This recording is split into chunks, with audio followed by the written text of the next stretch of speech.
Good evening বন্ধুরা, সবাই কেমন আছেন? আশা করি সবাই অনেক ভালো আছেন, আমরাও ভালো আছি। তো রোজকারের মতো আজকে আরও একটা ভিডিও নিয়ে আপনার সাথে উপস্থিত হলাম। আজকে মেরি খ্রিস্টমাস, সেই জন্য আমরা একটু গিয়েছিলাম বেড়াতে। আর এটা দেখছেন একটা গির্জার ভিতরটা, যেখানে কিনা আমি, সোনা, ওর বাবা চারজনে আমরা গিয়েছিলাম। তো সবাইকে জানাই মেরি খ্রিস্টমাস। আচ্ছা বন্ধুরা, আপনারা নিশ্চয়ই সবাই ভালো আছেন, আশা করছি আমরাও ভালো আছি। আর এই যে সোনু আমার পিছনে চলে এসেছে। আমি যখন ভিডিও বানাবো তখন তো তুনতুন আসবেই। তুনতুন এখন অবশ্য আমার কাছে নেই, এটা বলা ভুল করলাম যে আসবেই। ওর বাবার সাথে কোলেই আছে।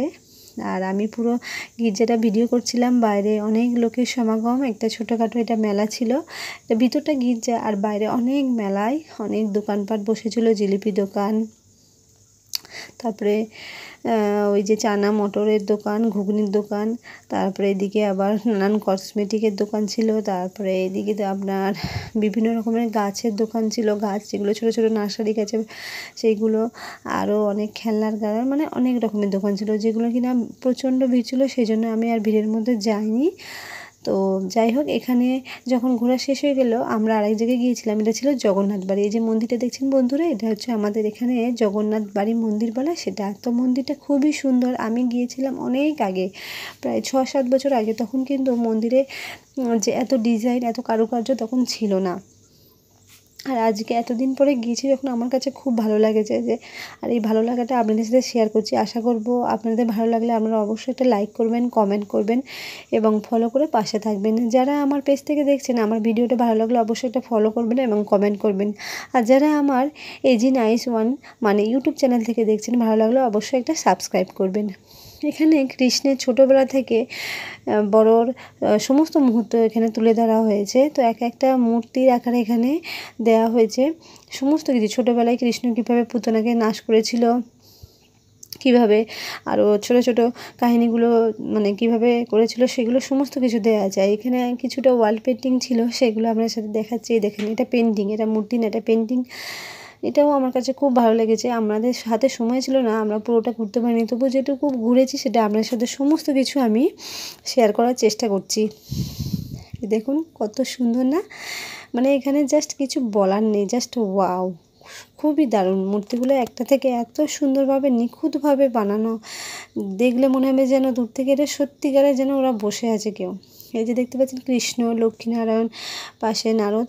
আর এই যে দেখছেন বন্ধুরা, মন্দিরটা কীর্তনের দল আছে, পণ্ডিত মশাইরা কীর্তনের দল পরিভ্রমণ করছেন, তার সাথে যারা ভক্তরা এসেছেন তারাও এই দলে যোগ দিয়েছে। আমাদেরও ইচ্ছে ছিল দলে যোগ দেওয়ার, কিন্তু এই যে বন্ধুরা হাতে সময় নেই। একদিন যখন যাব সেটা বড় ভিডিও করে আপনার সাথে নিশ্চয়ই আমি শেয়ার করব।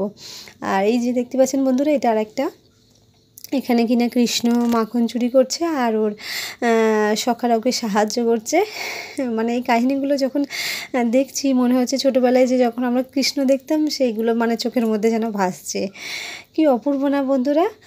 তো যারা আগরতলায় থাকেন, যারা যদি ভিডিওটা দেখেন, তারা নিশ্চয়ই জানবেন জগন্নাথ বাড়িতে গেলে। আর যারা দেখেননি এখনও, আমি অবশ্যই বলবো তারা আসুন। আমাদেরই বলবো, যেহেতু আগরতলায় আমি থাকি। তো এই আগরতলায় এই মন্দিরে যে এই এত সুন্দর কারুকার্য দিয়ে যারা বানিয়েছে, তাদের সত্যি অসংখ্য ধন্যবাদ দিই। এত সুন্দর। এটা দেখছেন কৃষ্ণের নৌকা বিলাস। কৃষ্ণ যখন রাধা এবং সখীদের, বিভিন্ন সখীদের সাথে নিয়ে নৌকা বিলাস করছিল। তো খুব সুন্দর, খুবই সুন্দর। আমার কাছে তো খুব দারুণ লেগেছে। আমি যখন দ্বিতীয়বার যাব, নিশ্চয়ই বন্ধুরা আমি পুরো মন্দিরটা আপনাদের সাথে ভিডিও করে দেখাবো। এটা আরেকটাই দেখুন, আমি ভিডিও করছিলাম ঠিকই, কিন্তু বন্ধুরা উপরে নেম প্লেট ছিল, সেইগুলো ভিডিও করার সময় অতটা খেয়াল করিনি। একটাই মাত্র করেছিলাম, যেটা কিনা নৌকা বিলাস। আর বাকি কাহিনিগুলোর যে বর্ণনা উপরে দেওয়া ছিল, সেগুলো আমি অতটা খেয়াল করতে পারিনি বা করতে ভুলে গেছি, এটা বলতে পারেন। এই দেখেন শ্রী চৈতন্য কৃষ্ণ যখন অবতার রূপে এসেছিলো তখন। আর এটা কৃষ্ণের ছোটোবেলায়, এই যে দেখতে পাচ্ছেন কৃষ্ণ যখন বিছানার মধ্যে শয্যাশায়ী হয়ে আছে। মানে খুবই সুন্দর। এই মূর্তিটা এত সুন্দর বানিয়েছে, দেখে অরিজিনাল মনে হয়েছিল। আমি দূর থেকে ভাবছিলাম, বাহ, এটাকে এত সুন্দর মানে বানিয়েছে, জাস্ট বলে না ওয়াও, ঠিক সেরকম। কিন্তু আমার একটাই ভুল হলো, ওপরে ওদের নেম প্লেট লেখা ছিল কোন কোন কাহিনি ওপরে ওরা এই মূর্তিগুলো বানিয়েছে, সেগুলো যদি আমি তুলে ধরতাম তাহলে খুবই ভালো হতো আপনাদের বোঝার জন্য। তো বন্ধুরা যারা আগরতলায় থাকেন, যদি ভিডিওটা দেখে থাকেন, মানে যারা গেছেন তো তাদের তো বলবোই ধন্যবাদ, আর যারা এখনও এই মন্দিরে দেখেননি তাদের বলবো একবার হলেও এই জগন্নাথ বাড়িতে আসুন, দেখে যান। এই যে মূর্তি দিয়ে বানানো কৃষ্ণের বিভিন্ন রকমের ছোটোবেলার কাহিনী সত্যিই অপূর্ব, এত সুন্দর, যেটা কিনা গেলে মন ভরে যায়। আমাদের হাতে এই একই কথা বলবো বন্ধুরা, হাতে বেশি সময় ছিল না বলে আমরা একটু বসতেও পারলাম না। আমরা অন্যবারে যখন যাব নিশ্চয়ই একটু বসবে এবং সমস্ত বড় ভিডিও আপনাদের সাথে করব। পিছনের দিকে না, ভিতরের দিকে একটা পুকুর ছিল, সেই পুকুরের মধ্যে একটা সুন্দর মূর্তি দিয়ে বানানো কৃষ্ণের আর একটা কাহিনী অবলম্বন করা ছিল, যেটা কিনা আমি করতে পারলাম না আপনাদের সাথে। আমার মোবাইলে তখন চার্জ ছিল না, মোবাইল অটোমেটিক্যালি বন্ধ হয়ে গিয়েছিল। তো এটা ছিল আমার লাস্ট ভিডিও, এই দেখতে পাচ্ছেন এটা। তো ঠিকই এটাই বলবো বন্ধুরা, ভিডিওটা ভালো লাগলে প্লিজ অবশ্যই লাইক করবেন, শেয়ার করবেন, কমেন্ট করবেন আর পাশে থাকবেন। তো দেখা হচ্ছে নেক্সট ভিডিও, ততক্ষণ thank you, tata, bye bye, good night.